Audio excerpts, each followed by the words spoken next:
ASMR et j'espère que vous allez bien. On se retrouve sur une vidéo compte rendu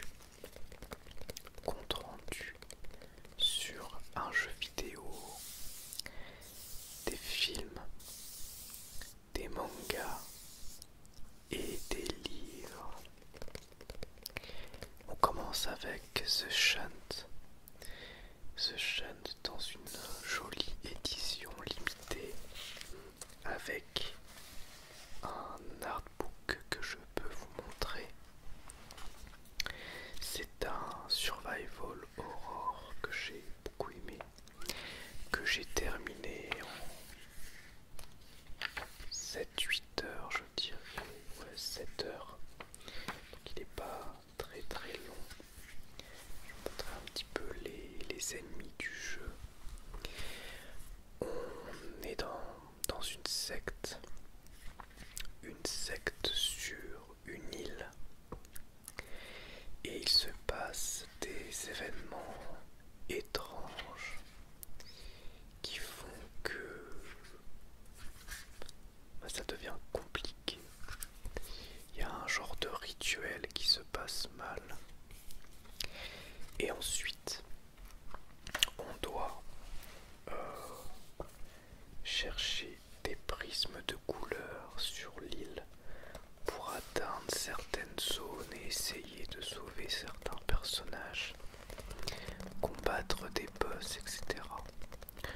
Le jeu est un petit côté Resident Evil dans le sens où c'est un survival horror action. Il y a quand même de très bonnes trouvailles, que ce soit au niveau du lore, au niveau des monstres que je trouve très réussis, de l'ambiance. L'ambiance sectaire est vachement bien. Et vraiment j'ai passé un très bon moment. Il y a plusieurs boss. Le jeu est pas très long mais moi ça me va. Surtout que je l'ai eu pour vraiment pas cher. Je l'ai eu pour 16 € je crois, dans cette édition limitée avec artbook. Donc vraiment cool. Donc quand on a battu certains boss, on gagne un prisme de couleur qui nous permet d'accéder à de nouvelles zones et de découvrir de nouveaux passages, puis combattre de nouveaux ennemis. On gagne de nouveaux pouvoirs. Donc franchement c'est très bien fait, très bien fait. Vraiment je vous le conseille si vous aimez les survival horror. Il fait pas très peur.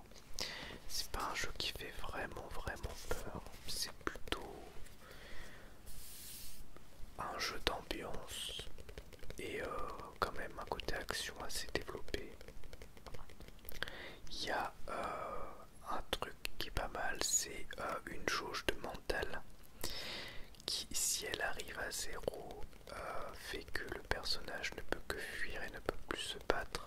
Je trouve ça plutôt réussi, même si ça peut être un peu handicapant au début, mais bon, finalement on la monte assez vite et donc c'est pas forcément gênant. Surtout qu'on peut méditer pour regagner de la jauge de mental, donc ça marche vraiment bien. Vraiment le lore est très réussi, les pouvoirs sont sympas, l'histoire est intéressante. Donc j'ai passé un très bon moment, je crois que je l'ai fait en 7-8 heures. On peut le finir en moins que ça, on peut le finir en 4-5 heures si on va vite, mais moi j'ai pris mon temps et vraiment j'ai bien aimé. Je vous le conseille, The Shunt, donc vraiment un bon survival horror.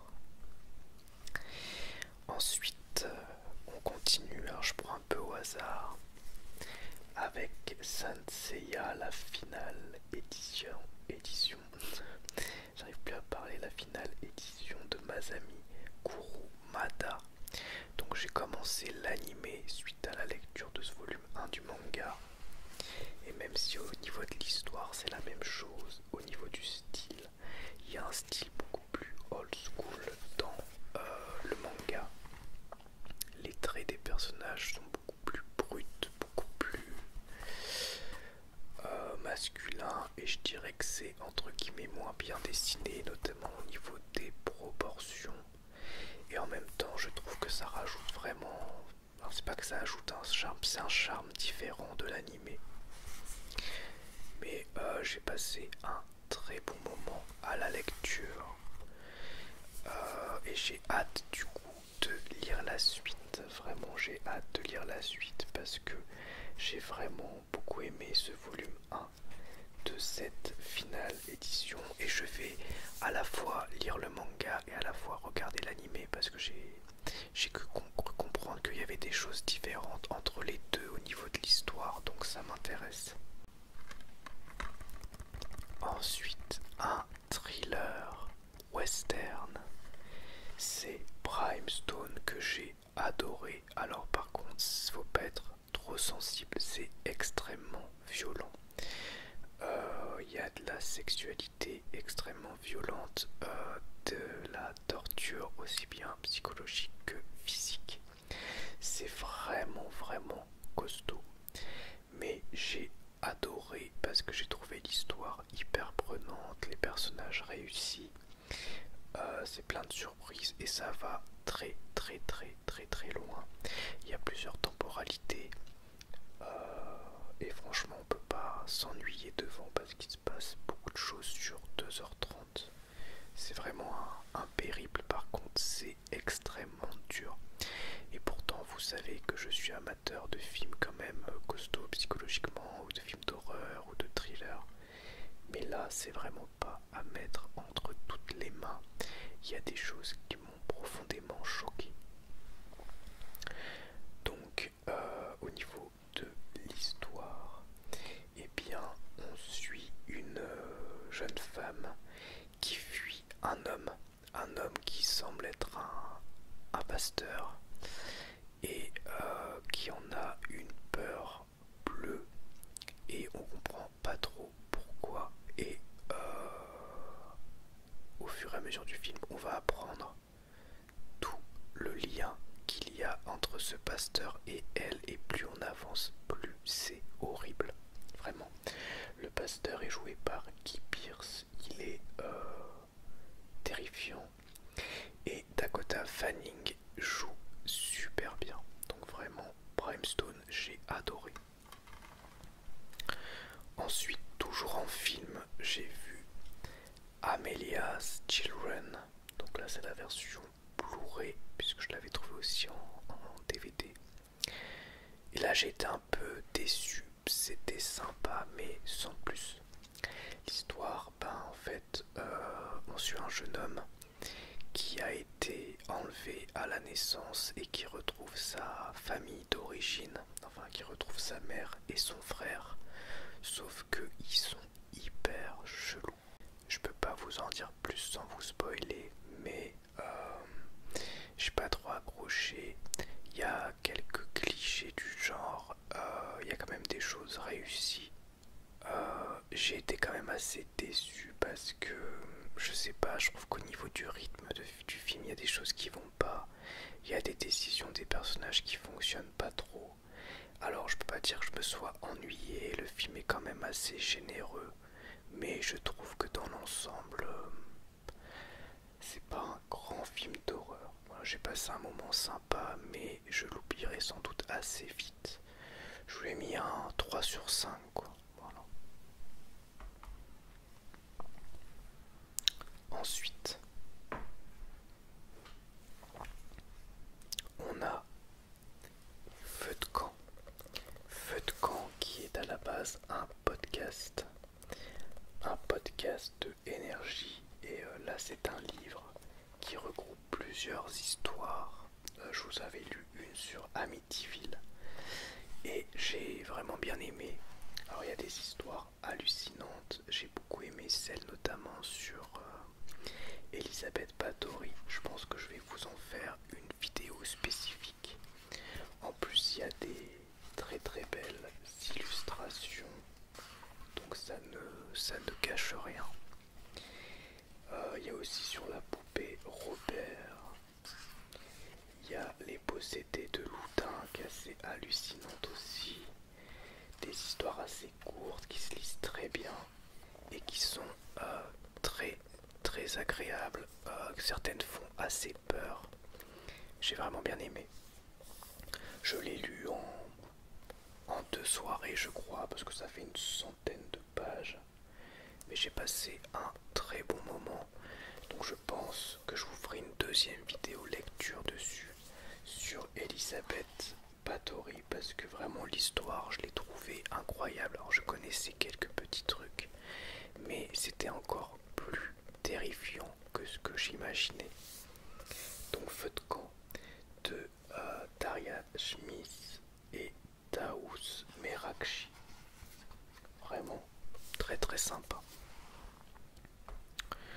Ensuite, j'ai lu le volume 2 de PTSD Radio, qui est un manga d'horreur assez cryptique, assez bizarre. Je peux vous montrer des images, mais il faut que je fasse attention à ce que je vous montre. Des histoires très très très courtes de quelques pages qui se relient par moments par rapport à certains petits trucs qu'on peut déceler à droite à gauche.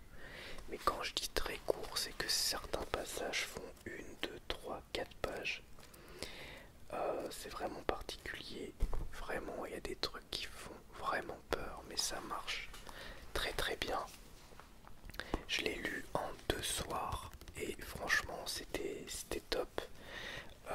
L'ambiance instaurée elle est géniale, c'est plein de surprises. Alors après il faut pas chercher une histoire vraiment complète, classique. C'est vraiment des petits passages horrifiques, même pas vraiment des nouvelles, c'est plus des petits passages horrifiques d'ambiance. Et il y a des trucs qui relient certaines petites histoires et d'autres non. Donc j'ai hâte de lire la suite. Je sais pas combien de volumes il y a en tout. C'est une édition quand même assez grosse. Je crois qu'il y a 3 volumes de cette grosse édition là. Mais j'en suis pas sûr. Mais j'ai beaucoup aimé, comme le volume 1. J'ai l'impression que les histoires étaient encore plus courtes que pour le volume 1. Mais j'en suis pas vraiment sûr, j'ai pas vérifié.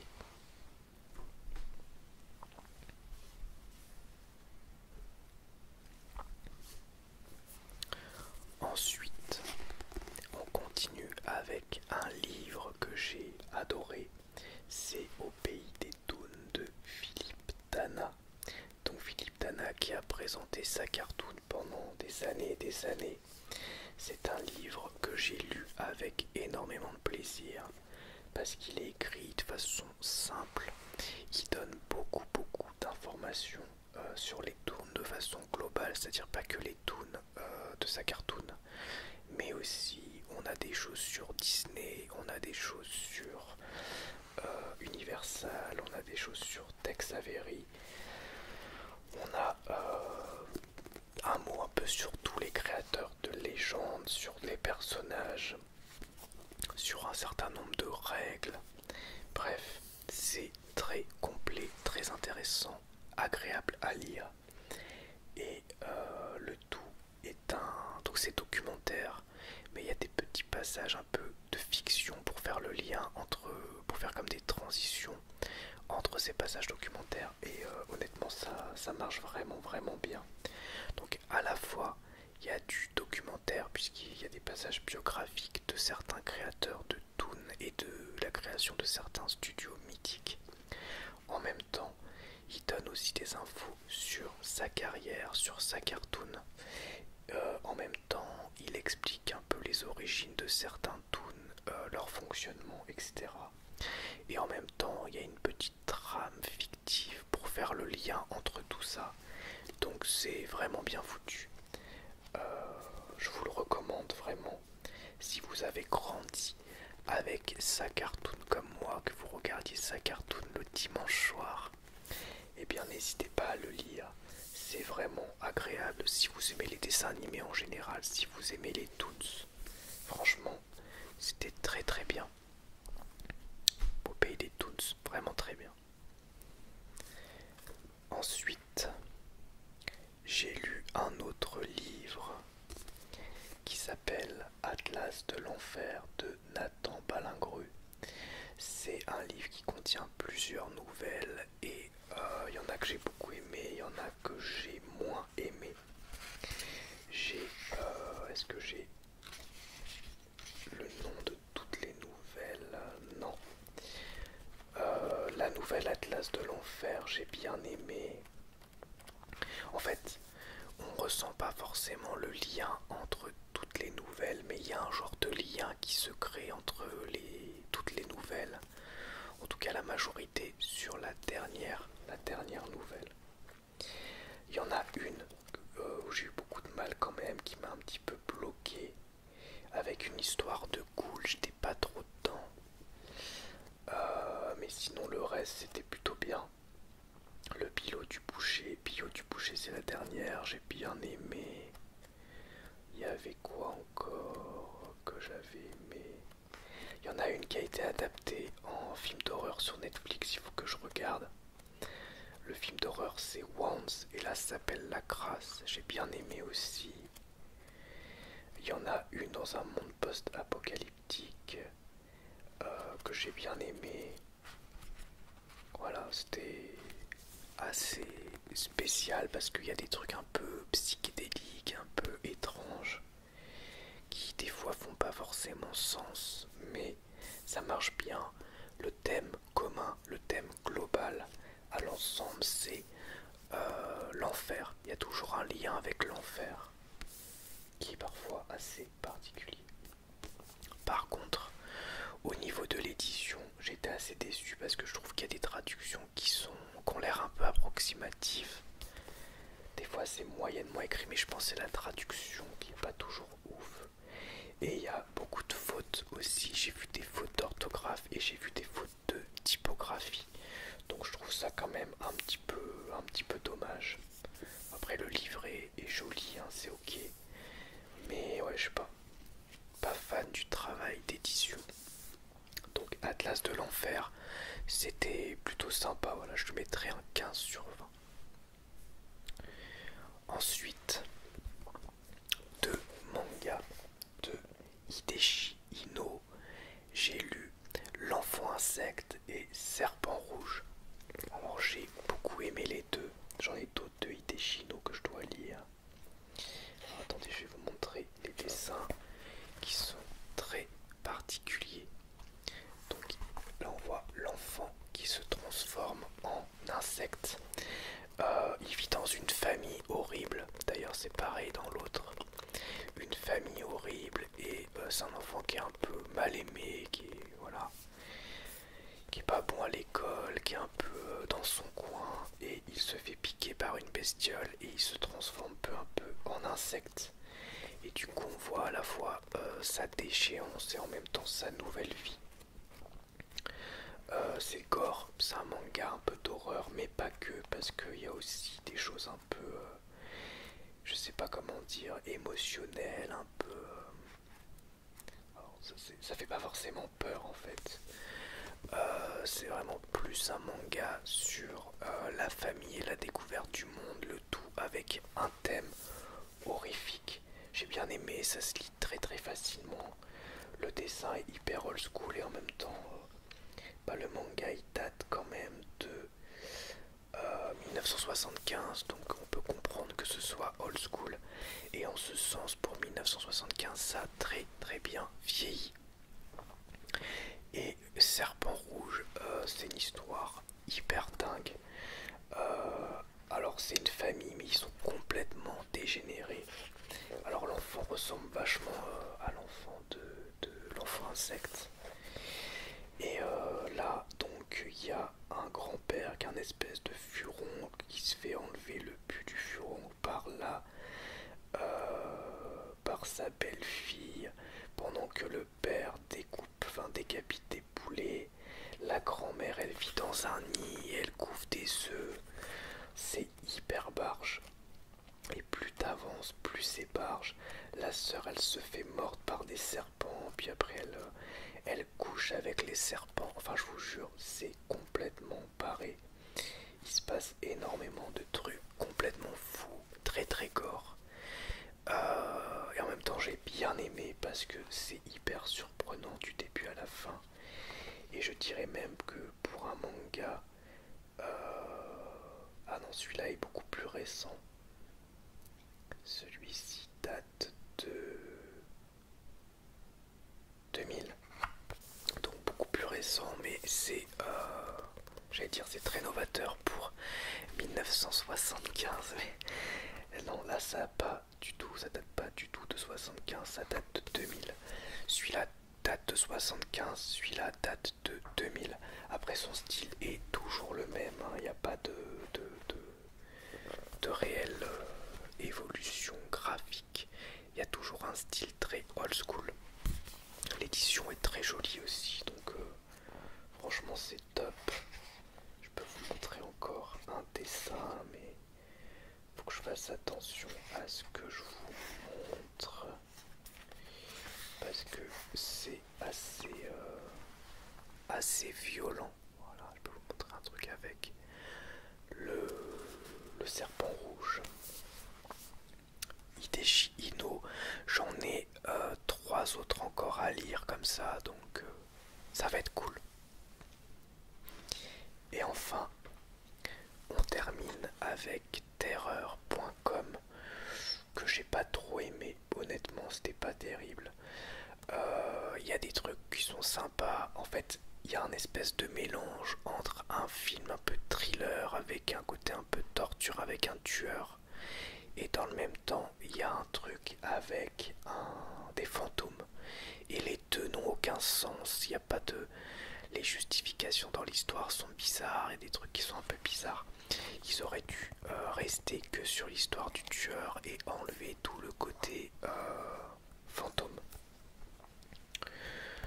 Et ouais, l'histoire c'est quoi? Bah on suit un enquêteur, il me semble, si je dis pas de bêtises. Ouais, un enquêteur qui cherche, parce qu'un espèce de streamer au début d'internet qui fait, qui diffuse des meurtres. Et si on a le malheur de regarder, bah nous-mêmes on peut se faire tuer quoi. En gros c'est ça. Et dans le même temps il y a tout un délire avec des fantômes, notamment sur la deuxième partie. Enfin même pas sur la deuxième partie, sur tout le film que moi j'ai pas compris. Voilà. J'ai pas passé un moment horrible, hein, mais franchement non, c'est pas un grand film d'horreur. Je crois que j'ai dû lui mettre 2,5 sur 5 ou peut-être 2 sur 5, je me souviens plus. Et enfin, j'ai regardé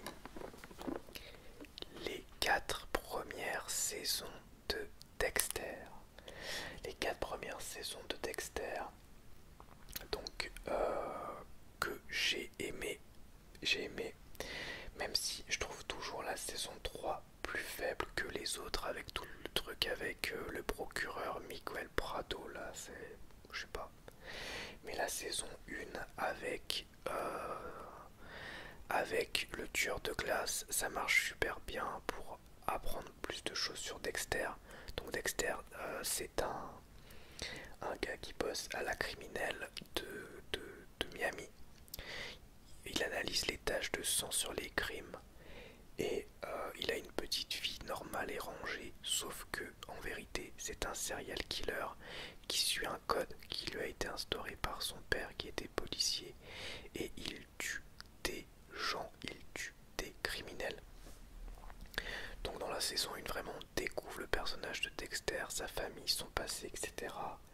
Dans la saison 2 il y a tout un truc avec Dogs, et puis là ça marche vraiment bien aussi, il y a une tension qui est top. La saison 3 ouais je la trouve moins bien, et la saison 4 elle est excellente, c'est peut-être ma préférée de toutes, avec un autre tueur où il y a une espèce de dualité avec Dexter qui s'appelle Trinité, et vraiment très très très bon. Donc là je commence la saison 5. Par contre je trouve que l'enchaînement entre la 4 et la 5, il y a des trucs qui vont pas. Je peux pas vraiment vous dire pour pas vous spoiler, mais en gros il y a un personnage qui est mort dans la saison 4, et t'as l'impression dans la saison 5 que tout le monde s'en fout un peu, finalement c'est très vite passé, mis de côté. et c'est un petit peu dommage. D'ailleurs finalement je trouve assez dommage finalement que le personnage meure, même si c'était, je comprends en fait pourquoi ils ont fait ça, mais je trouve que ça permettait un développement de Dexter assez intéressant que du coup il n'y a plus. Donc ouais, sympa. Il y a Original Sin qui a dû sortir mais qui est peut-être pas encore diffusé en France, je sais pas trop où ça va être diffusé, sur l'adolescence de Dexter, et du coup je suis assez curieux de voir ça.